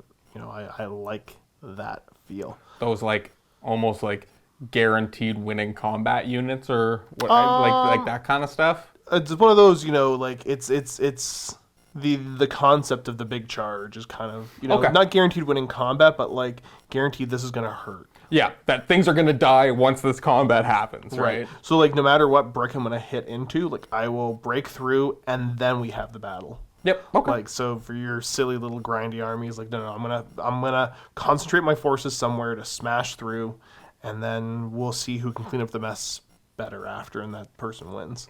Mm-hmm. So that's pretty much every army I play. And I think thinking about your lists and stuff, like you could see that in the list. 100% in all of them. Like I think the biggest departure in playstyle would be my Scions. Because they are pretty glass cannon. Yeah, I guess that's true. Yeah, they really, really are. Next we got Charles Schaefer at Josh. I have a few questions for you. Do you still accept Space Marine pauldrons from fans for your Death Watch? Bums me out I didn't give you one last time I visited. I play as Mordians and will probably still play them in 9th when I play again. What do you think / hope GW will do with the Regimental Doctrine? Okay. I'm talking about the Regimental Doctrine first because we'll get that out of the way. I don't know. They got to do something. The Mordian one sucks. And that was so like the Mordians are cool looking, and that's where like it makes sense. But like in my mind, the Regiment Doctrine was always one of the very weakest ones, which I didn't care about because like I played them because they looked cool. Yep. But then they nerfed the stratagem, which I in like a big competitive sense I could see where it was super powered, but generally speaking, I bet 95% of the people using that stratagem weren't abusing it in any kind of. It was a fun kind of narrative, goofy little thing to do. Mm-hmm. But then again, they swing in with the nerf hammer to change that. I'm just so bummed where they're at with it. Like the regimental doctrine was one of the weakest. Now it's almost pointless. Like, what's the point? I don't care what they do with it. Just change it to something that makes sense. Because I feel like for not for the Overwatch stuff, like the armies that do the better Overwatch kind of thing, except for the Tau. When 9th edition came out, they didn't really do much about that. They're like, well, yeah, like you only get to Overwatch once now, but you do it twice as good as anybody else. Right. And What? That was such a big change, and I remember hearing that, and I'm like, well, I think Tau just lose every game. Yep. But even that, it's tough. Like, even though they still can, it's still not what it was. So that's where it's just one of those, like, yeah, just do something to represent the Mordians nicely. Don't leave them kind of in the dust, forgotten about. Yep. Really disappointed what they've done with Overwatch 9th edition, so I feel like even throwing a bone to the armies that do that Overwatch thing, other than Tau, who kind of got like one of those, here's the thing. Because do you remember exactly how the Tau one works? I believe it's just like it becomes an army rule Overwatch. Yeah. I mean, like, if they gave that to the Mordians, let's hypothetically, because again, like I don't play tournaments, whatever. I'm not. I don't have a super competitive mindset. But they said for the Mordians, like if you're Mordian regiment and if all of your infantry are base to base, you can Overwatch. Would that really be that powerful? I don't think so. And saying like if one of your vehicles is within 3 inches of another vehicle, because you're gonna get multi-charged, it could Overwatch. Is that really gonna break the game? Would that be horrible for 9th edition? Like I think that would have been fine. I could definitely see like the squads going, oh, las guns. Oh, look at these las guns. You got 2 hits, so strength 3, no AP. Oh, Right. Like I guess there might be an argument with the tanks, but I still don't see it being that bad. You're still only hitting on 6s, 5s, like. Again, I don't envy the job of the rules writers at GW because like there's so this is where when I talk about bloat, like there's so many different factions, so many different things to consider, and what I think they've done very good at the higher competitive tiers of keeping things balanced and all that. But again, I am of the mindset that I don't play these games for tournament competitive. Like I'm not finding all these goofy, cheesy combos. Like there's some fun stuff I can do within faction that's fun, but whatever. But I think that the majority of the people that just play the game kind of for fun, just the changes that they're doing to affect some cheeseball tactic at the tournament level ripples down into the rest of people's collections for that faction and dramatically change things that none of the tournament guys are going to complain about how that affects all these useless units. Yeah. That guys like me have because they look cool. Mm-hmm. I'm like, look at their nice pants and their fancy hats on my infantry guys, right? Like, 100%. So I get it, and it's about striking that balance. Honestly, I think the game that does it the best for me right now is 30K. Are there things that are unbalanced in 30K? Yeah, who cares? Who cares? Nothing's perfectly balanced. Stop trying to pretend like it needs to be for it to be a good game. Mm-hmm. Rant over. But yeah, if you want to send me a shoulder pad, sure, totally. People, this is for my Death Watch. I don't have anybody right now without shoulder pads on them. But I think I got to get to the point where I got to buy some Primaris dudes. There'll be some Primaris. I was going to say maybe just do it a Primaris one even. Well, so the Primaris take the same shoulder pad, except for I think the Gravis Armor guys take the Terminator pad. Now, the only thing I will say is that for most of my Primaris, they are the start collecting ones. So that means I got to carve a shoulder off to put the Death Watch one on, and I would have to carve the other one off.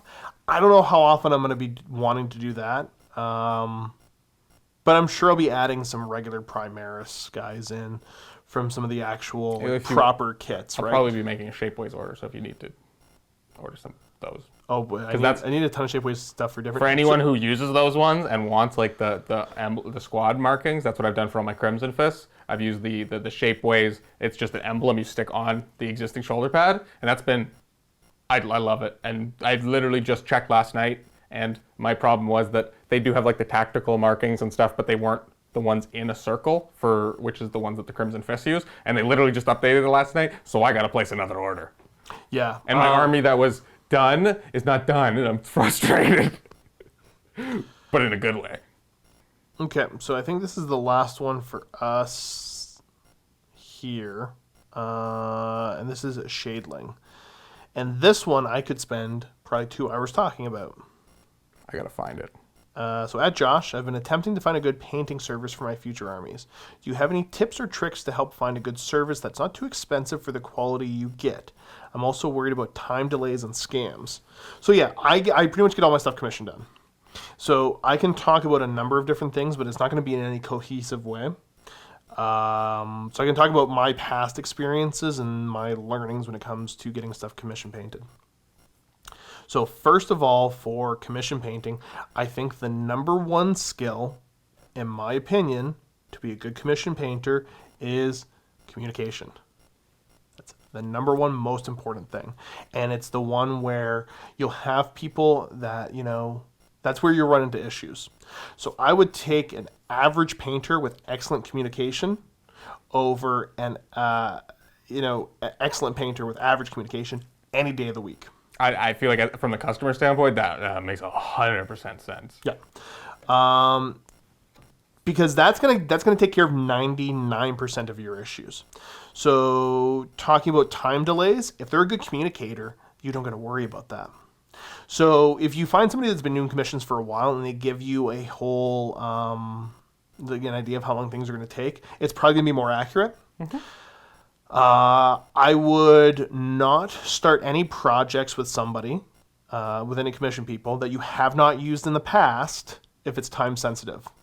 So if you're going to use somebody, make sure, if you get something time sensitive, you got to send it to somebody that you have that's done work in the past that you can count on.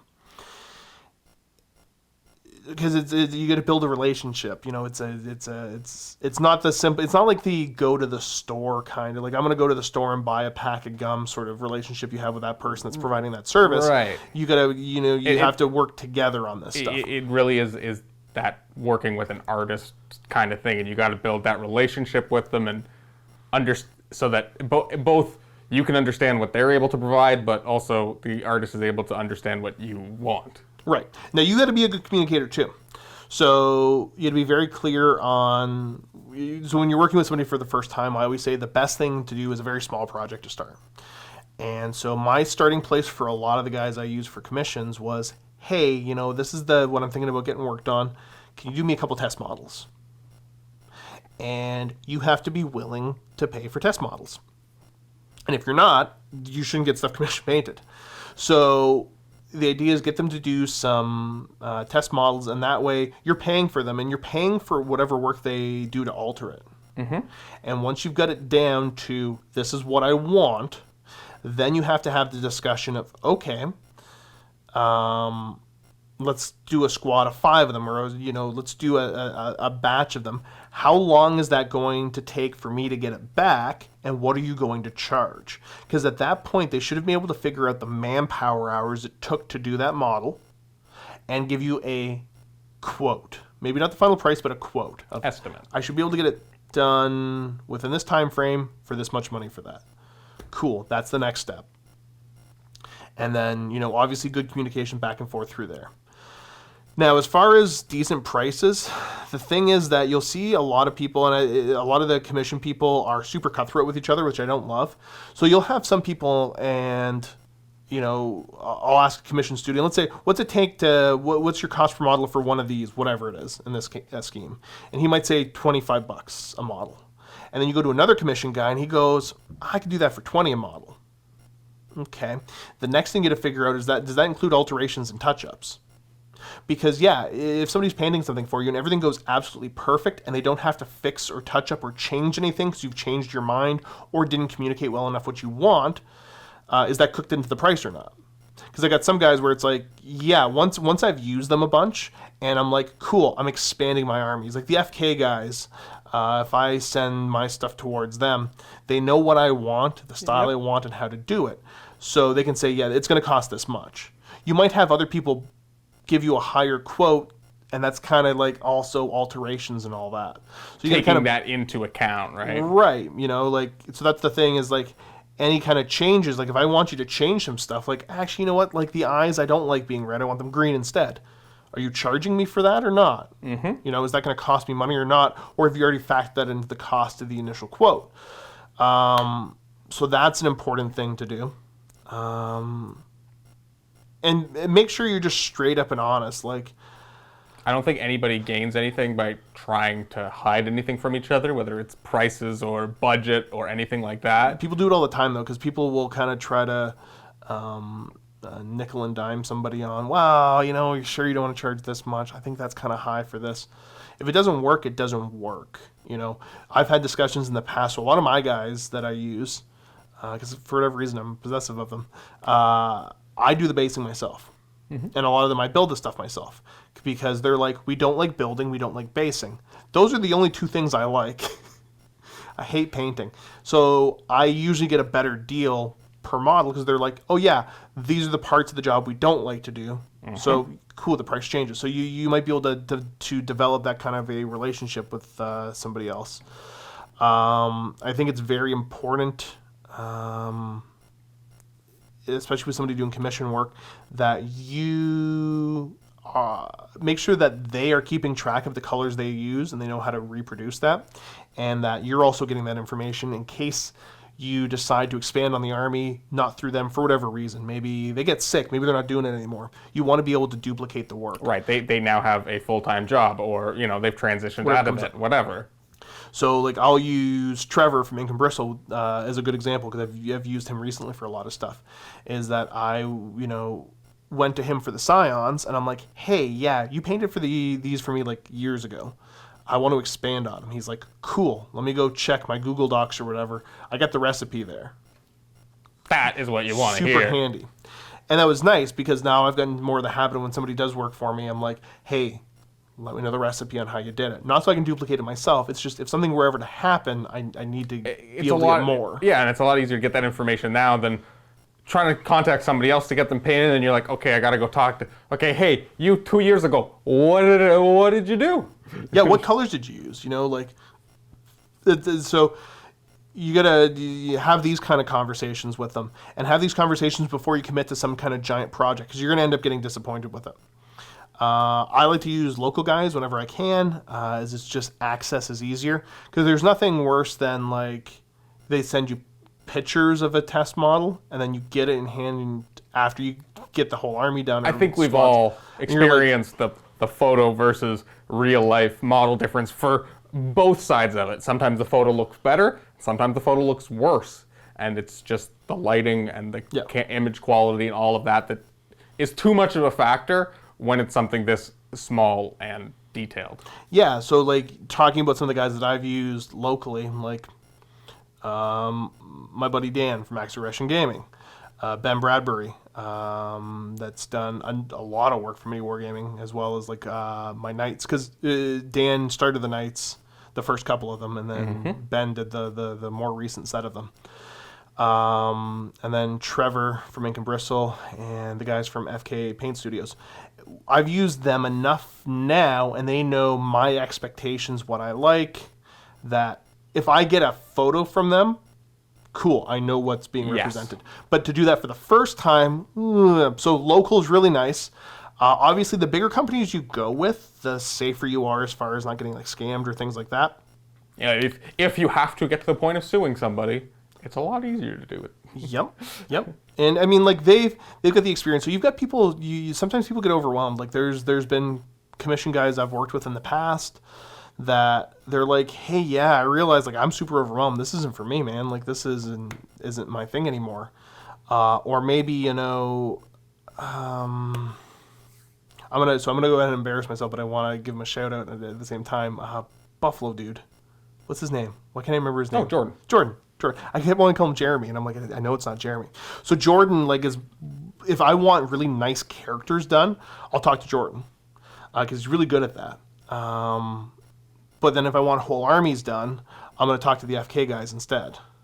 And that's even I believe that's his personal preference, right? He doesn't necessarily enjoy doing that. That's the same thing too. And more experienced commission people or / companies will know what they like doing. And whether that's certain models in particular, or What's the most certain kind of or like certain armies that I guess they like doing. even color palettes or stuff like that. Like you'll have some guys that, like I just don't want to do yellow. Yep. So having a variety of people that you work with is always kind of handy dandy. That being said, all of this, sometimes it just doesn't work out. Like I know there's one fella who, I won't mention who it is on here, but I had sent work to him in the past. He did a lot of good work for MiniWarGaming and myself, as well as one of my buddies. And then on this last round, I sent him, I think it was a couple $100 worth of stuff. Steve had sent him a ton of stuff. And so had MiniWarGaming, and he just, I guess, decided to stop replying and disappeared. Nothing you do about it. It wasn't like a big studio, and it was one where it's like, I don't get it. I have no idea what happened. So I guess you also have to be willing that, yeah, you might lose this stuff. You got to be careful with who you would trust with your stuff. Because who knows? It really is its own Wild West out there. 100%. Like I heard through the grapevine, because I did some snooping around, that yeah, this guy's still around. It's not like he got hit by a car and just Awesome. is not there anymore. Right. Like, it wasn't something like that. I guess he just decided to steal my stuff. Such is life. You know what I mean? Right.